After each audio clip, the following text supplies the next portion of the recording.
Why support and resistance work in the market? आपने ये बहुत बार सुना होगा कि अगर आपको कोई स्टॉक बाय करना है तो वो सपोर्ट पे बाय कीजिए, या फिर आपको कोई स्टॉक सेल करना है तो उसको आप रेजिस्टेंस पे सेल कीजिए। तो उसका रीजन क्या है? मार्केट में बहुत सारी लोकेशन है कि why only support and resistance. अगर सिंपल वर्ड्स में बोले तो उसका रीजन है बड़े प्लेयर्स। जो बड़े प्लेयर्स है वो सपोर्ट पे बैठे हुए होते हैं बाय करने के लिए, और वही लोग रेजिस्टेंस पे बैठे हुए होते हैं सेल करने के लिए। तो ये बड़े प्लेयर्स कौन है? बड़े प्लेयर्स में आते हैं वो लोग जिनके पास मनी पावर है। मनी पावर किनके पास है? FII, DII, mutual funds, LIC, इनके पास मनी पावर है। वो लोग मार्केट को ऊपर या नीचे ले जा सकते हैं अपनी मनी पावर से। तो why they only sit on support and resistance? Market में बहुत सारी लोकेशन तो है, तो वो लोग सिर्फ सपोर्ट एंड रेजिस्टेंस पे ही क्यों बैठे होते हैं? ये कोई फिजिक्स तो है नहीं कि भाई सिर्फ यही लेवल पे बाय या सेल करना होता है। उसका रीजन क्या है? उसका रीजन है साइकोलॉजी। क्योंकि ये बड़े प्लेयर्स जो होते हैं ना, वो लोग भी हमारी तरह ह्यूमंस ही होते हैं। वो भी एक साइकोलॉजी से ऑपरेट करते हैं मार्केट में इफेक्टिवली ट्रेड करने के लिए। तो ये कौन सी साइकोलॉजी है, ये समझने के लिए चलते हैं मेरी स्क्रीन पे और वहां पे देखते हैं कि why exactly support and resistance work the way it does. So let's come to my screen.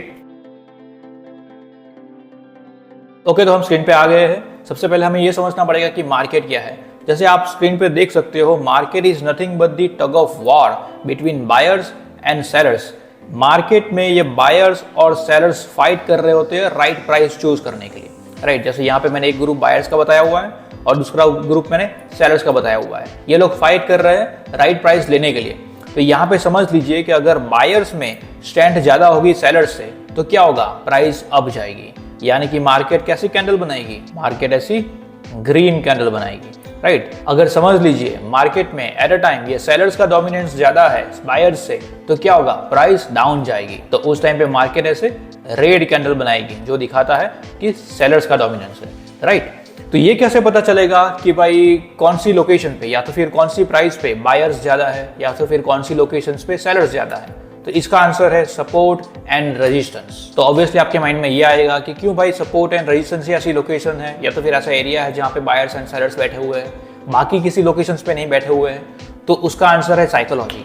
तो ये हम जानेंगे चार्ट पे। ओके, तो आपको मैं यहाँ पे एक एग्जांपल से समझाऊंगा कि समझ लीजिए कि at a time market up trend में है। ये अप ट्रेंड है, यहाँ पे इसने सपोर्ट बनाया है और यहाँ पे इसने रेजिस्टेंस बनाया हुआ है। इसी को मैंने सपोर्ट क्यों लिया है? बिकॉज ये लेटेस्ट स्विंग लो है। ये भी स्विंग लो है लेकिन ये वाला लेटेस्ट स्विंग लो है। ये भी स्विंग हाई है, ये भी स्विंग हाई है, ये भी स्विंग हाई है, लेकिन ये वाला स्विंग हाई लेटेस्ट है, इसलिए इसको मैंने रेजिस्टेंस मार्क किया है, इसको मैंने सपोर्ट मार्क किया है। अब क्या होने वाला है ये बहुत इंटरेस्टिंग है। समझ लीजिए कि ये वाली प्राइस अगर यहाँ पे आए तो यहाँ पे क्या होगा? यहाँ पे बहुत सारे बायर बैठे होंगे। क्यों बायर बैठे होंगे? क्योंकि ये सपोर्ट एरिया है। तो भाई सपोर्ट एरिया पे बायर्स क्यों बैठे हुए थे? उसकी क्या साइकोलॉजी है? तो ये लॉजिक समझाने के लिए मैं आप एक एग्जांपल यूज करूंगा।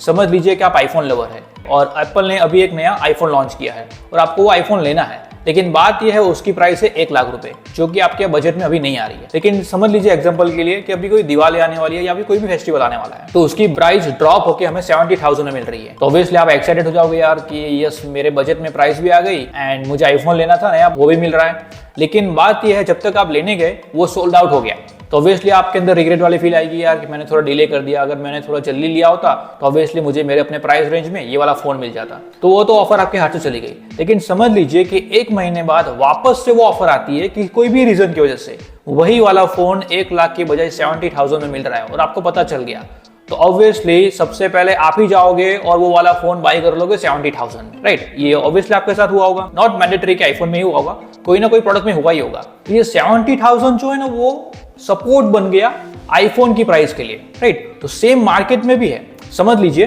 कि ये वाला जो लेवल है ना, यहां से जैसे ही प्राइस ऊपर गई है तो बहुत सारे ट्रेडर ऐसे होंगे जिन्होंने यहाँ पे अपॉर्चुनिटी मिस की होगी। तो वो क्या कर रहे होंगे? वो रिग्रेट वाली फील कर रहे होंगे कि यार मैंने यहाँ से अपॉर्चुनिटी ले ली होती तो यहाँ पे मैं प्रॉफिट बुक कर लेता। तो अब वो क्या करेंगे? वो वेट एंड वॉच करेंगे। वो ऐसा करेंगे कि जैसे ही प्राइस ये वाले लेवल पे वापस आए ना तो वो देखेंगे मैं यहाँ पे एंटर हूंगा, राइट। तो एक ये वाले ट्रेडर है, जैसे ही प्राइस यहाँ पे पहुंचेगी ना तो वो लोग बाय करने का सोचेंगे, राइट। दूसरे ट्रेडर्स कौन से हैं? समझ लीजिए कि जिन्होंने ये वाले लेवल पे बाय किया था और जिन्होंने यहाँ पे सेल किया है वो तो प्रॉफिट कमा गए, तो वो लोग भी वापस से मार्केट में एंटर होने का ट्राई करेंगे। जैसे ही प्राइस ये वाले लेवल के पास आएगी ना तो वो लोग भी वापस से एंटर होने का ट्राई करेंगे। तो वो लोग भी प्राइस यहाँ पे आएंगे तो क्या करेंगे? वो लोग भी बाय करेंगे, राइट। और तीसरे लोग, जो लोग ट्रेंड इज योर फ्रेंड वाली मेथोडोलॉजी फॉलो करते हैं, वो लोग भी मार्केट में एंटर होंगे। वो लोग ये वाला जो लो है ना वहां पे एंटर होंगे। वो लोग भी क्या करेंगे? वो भी बाय करेंगे। तो अब एक साथ मार्केट में क्या आ रहा है? एक साथ मार्केट में बाय ऑर्डर आ रहा है, एक साथ मार्केट में बाय ऑर्डर आएगा तो क्या होगा, प्राइस अप जाएगी, राइट। तो इसीलिए ये सपोर्ट काम करता है, क्योंकि एक साथ यहाँ पे बहुत सारे बायर आ रहे हैं। ये वाले बायर्स जो रिग्रेट वाली फील कर रहे थे, ये वाला बायर्स जो ऑलरेडी प्रॉफिट कर चुके हैं लेकिन वापस से एंटर होना चाहते हैं, ये वाले बायर्स जो ट्रेंड इज योर फ्रेंड वाली मेथोडोलॉजी फॉलो करते हैं, राइट। तो एक साथ मार्केट में बाय ऑर्डर आएगा तो प्राइस अप जाएगी, इसलिए सपोर्ट काम करता है। यही सपोर्ट के पीछे की साइकोलॉजी है। अब समझते हैं हम रेजिस्टेंस की साइकोलॉजी। समझ लीजिए किसी टाइम पे मार्केट डाउन ट्रेंड में है, ये लोअर लो और लोअर हाई बना रहा है, मतलब मार्केट डाउन ट्रेंड में है। ये हो गया इसका रेजिस्टेंस, ये इसका सपोर्ट है, राइट। तो यहाँ पे भी सेम लॉजिक लगेगा कि भाई जिन्होंने यहाँ पे ट्रेड मिस कर दिए ना, वो लोग वेट करेंगे कि भाई प्राइस यहाँ पे आए और वो लोग यहाँ से शॉर्ट करे और प्राइस नीचे जाए, राइट। और दूसरा जैसे मैंने बताया था, दूसरे टाइप के ट्रेडर्स जिन्होंने ऑलरेडी यहाँ पे शॉर्ट किया था और जिन्होंने यहाँ पे फिर अपनी पोजीशन कवर की, यहाँ पे सेल किया था और यहाँ पे बाई किया है, जिन्होंने प्रॉफिट कमाया है, वो लोग भी चाहेंगे कि वापस से जैसे बायर्स यहाँ पे आए ना, वो लोग शॉर्ट करेंगे और वापस से प्रॉफिट बनाए। और तीसरे लोग जो ट्रेंड इज योर फ्रेंड वाली मेथोडोलॉजी फॉलो करते हैं, वो लोग क्या करेंगे, वो लोग वापस से प्राइस जैसे यहाँ पे आएगी ना, वो लोग शॉर्ट करेंगे। यहाँ पे ट्रेंड कौन सा है, यहाँ पे ट्रेंड डाउन है, तो वो लोग यहाँ शॉर्ट करेंगे। तो एक साथ इतने सारे सेल ऑर्डर, इनके भी सेल ऑर्डर, इनके भी सेल ऑर्डर और इनके भी सेल ऑर्डर, एक साथ मार्केट में सेल ऑर्डर आएंगे तो क्या होगा, प्राइस डाउन जाएगी। इसलिए ये वाला लेवल काम करेगा प्राइस को नीचे ले जाने के लिए, इसलिए ये वाला रेजिस्टेंस वर्क करेगा सेलिंग के लिए, राइट। तो ये लॉजिक है। सपोर्ट एंड रेजिस्टेंस क्यों काम करता है, उसका कोई लॉ नहीं है, उसका कोई फिजिक्स नहीं है, बस उसका यही है कि साइकोलॉजिकल रीजन है। जैसे मार्केट जो चल रहा है ना, आपके और मेरे जैसे बायर्स एंड सेलर्स ही है, आपके और मेरे जैसे ट्रेडर्स ही बैठे हुए हैं जो मार्केट को चला रहे हैं। और उनका डिसीजन कैसे होगा, किस पे डिपेंडेंट है, उनका डिसीजन डिपेंडेंट है कि बाकी ट्रेडर्स क्या कर रहे हैं। जो बड़े बड़े प्लेयर्स है, बड़े बड़े प्लेयर्स यानी कि जिनके पास मनी पावर है, मनी पावर किसके पास है, FII, DII, LIC, इनके पास मनी पावर है। तो वो कंपनीज में बैठे हुए लोग भी हमारे तरह ह्यूमंस ही है, उनके डिसीजन भी डिपेंड करते हैं कि बाकी ट्रेडर्स क्या डिसीजन ले रहे हैं, राइट। और वो लोग क्या देखते हैं, वो सपोर्ट एंड रेजिस्टेंस ही देखते हैं। तो हमारा काम बस यही है, हमें आइडेंटिफाई करना है कि कौन सा सपोर्ट और रेजिस्टेंस हमारे लिए स्ट्रांग है, कौन सा सपोर्ट और रेजिस्टेंस पे बहुत सारे ट्रेडर्स या तो फिर बहुत सारे इन्वेस्टर एंटर होंगे, तो हमें बस उनके साथ ही एंटर होकर अपनी पोजीशन को फ्लो कराना है और प्रॉफिट बनाना है। तो ये था लॉजिक। तो मैं अभी सेम लॉजिक को आपको चार्ट पे जाके दिखा देता हूँ। ओके गाइस, तो यहाँ पे मैंने निफ्टी का 28 अक्टूबर का चार्ट उठाया हुआ है। यहाँ पे सबसे पहले मैं सपोर्ट और रेजिस्टेंस मार्क कर लेता हूँ। ओके गाइस, तो यहाँ पे मैंने सपोर्ट और रेजिस्टेंस मार्क कर लिया है। ये वाला लेवल मैंने इसलिए मार्क किया, देखिए, क्योंकि यहाँ से ही प्राइस यहाँ तक गई है, ये प्राइस यहाँ से ड्रॉप हुई है और यहीं से बाउंस होकर यहाँ तक गई है, राइट। इसलिए मैंने ये वाला लेवल मार्क किया हुआ है। दूसरा, ये वाला लेवल मैंने मार्क इसलिए किया है क्योंकि प्राइस यही वाला लेवल से यहाँ रिवर्सल आया है, राइट। इतनी नीचे प्राइस यही वाले लेवल से आई है, इसलिए मैंने इसको मार्क किया है। और दूसरा, आप अगर ऑब्जर्व करोगे तो मैंने ये वाला लेवल भी मार्क किया है। क्यों मैंने ये वाला लेवल मार्क किया है, बिकॉज ये वाला लेवल ये वाले डे का लो है, यानी कि इसको प्रीवियस डे लो बोलेंगे, राइट। और ये वाला लेवल प्रीवियस डे हाई भी है और एक साथ सप्लाई जोन भी है, स्विंग हाई भी बोल सकते हो आप, राइट। इसलिए तीनों लेवल बहुत ही इंपॉर्टेंट है प्राइस एक्शन समझने के लिए। अब हमें बस ये देखना है कि नेक्स्ट दिन जब मार्केट ओपन होता है तो कैसे बिहेव करेगा ये वाले लेवल्स पे। जैसे मैंने बताया कि सपोर्ट ऐसा एरिया है जहां पे बायर्स बैठे हुए होते हैं, वो लोग वेट कर रहे होते हैं कि प्राइस वहां पे आए तो वहां से वो लोग प्राइस को बाउंस कराए। और रेजिस्टेंस ऐसा लेवल होता है जहां पे सेलर्स बैठे हुए थे, वो जैसे ही प्राइस वहां पे पहुंचे वहां से वो प्राइस को रिवर्सल कराए। तो ये सपोर्ट एंड रेजिस्टेंस का काम है। हम देखते हैं कि नेक्स्ट दिन मार्केट कैसे बिहेव करता है ये वाला लेवल पे। ओके, जैसे आप देख रहे हो ना कि प्राइस जैसे यहाँ से ड्रॉप हुई और ये वाला सपोर्ट के पास आ रही है, तो काफी छोटी छोटी कैंडल बन रही है, राइट। ये थोड़ा यहीं से रेजिस्टेंस फील करना चालू की है। ओके गाइस, तो आप देख सकते हो कि जैसे ही प्राइस यहाँ पे आई, ये वाला एरिया से ये बाउंस हुई है, बिकॉज यहाँ पे बायर्स बैठे हुए हैं। क्यों बायर्स बैठे हुए हैं, क्योंकि ये वाला एरिया ऐसा है ना जहाँ पे कल लोगों ने बाय किया होगा। देखो यहाँ पे कितनी सडन, कितनी इंटेंस बाइंग आई है। यहाँ पे जैसे ही प्राइस पहुंची ना, इतनी बड़ी बड़ी ग्रीन कैंडल बन रही है, मतलब ये वाला जोन बहुत ही हाई प्रोबेबल जोन है कि यहाँ पे बायर्स बैठे होंगे। यहाँ पे कल जिसने एंट्री मिस की होगी वो ऑब्वियसली एंट्री आज यहाँ पे लेगा, और जिसने कल यहाँ पे एंट्री लेके यहाँ पे प्रॉफिट बुक किया था वो वापस से यहाँ पे एंट्री लेगा। इसलिए यहाँ पे इतनी बाइंग प्रेशर आ रही है और प्राइस ऊपर जा रहा है। हम और प्ले करते हैं। देख लो गाइस, प्राइस डायरेक्ट यहां से यहां तक गई है based on previous day low, right. इतनी यहां से इंटेंस बाइंग प्रेशर आ रहा है।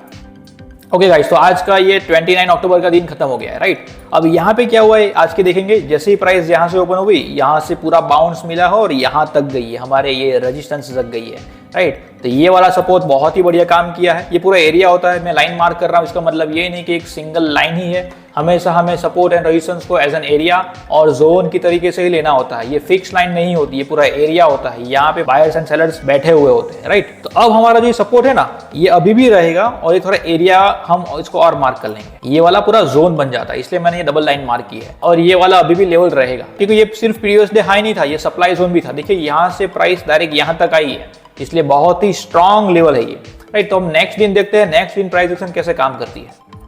ओके, ये प्राइस जो ओपन हुई है with in a range he open हुई है, राइट। इसे गैप अप या गैप डाउन ओपनिंग नहीं हुई है, with in a range he open हुई है। और यहाँ पे आप देखोगे प्राइस अप्रोच कर रही है हमारे रेजिस्टेंस को। ओके, जैसे हमने एक्सपेक्ट किया था कि इस रेजिस्टेंस पे क्या होता है, रेजिस्टेंस पे सेलर्स बैठे हुए होते हैं, तो यहाँ से सेलिंग प्रेशर आया हुआ है, वो प्राइस को नीचे ले जा रहे हैं। अभी यहाँ पे क्या साइकोलॉजी है, यहाँ पे ऑलरेडी जिन्होंने सेल किया था और नीचे जाके प्रॉफिट बुक किया था, वो लोग वापस से सेल करेंगे, और जिन्होंने एंट्री मिस कर दी थी ऑब्वियसली वो लोग भी एंटर करेंगे। तो यहाँ पे आप देख सकते हो कि प्राइस डायरेक्ट हमारे पहले ये वाले लेवल पे आई थी और यहाँ से बाउंस हुई है, एंड वही बाउंस होकर वापस से प्राइस हमारे रेजिस्टेंस पे आई है और वहां से ड्रॉप हुई है, राइट। तो ये कॉन्सेप्ट है सपोर्ट एंड रेजिस्टेंस का।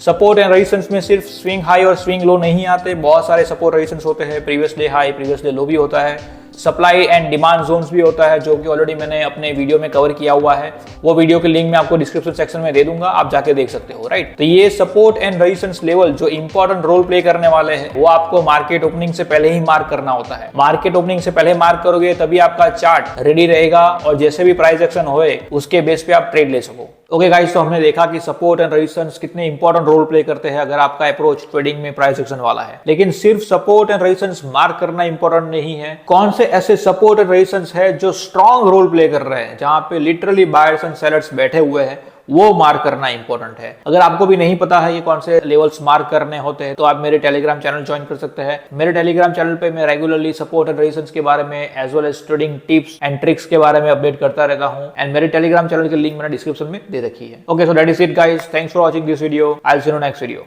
थैंक्स।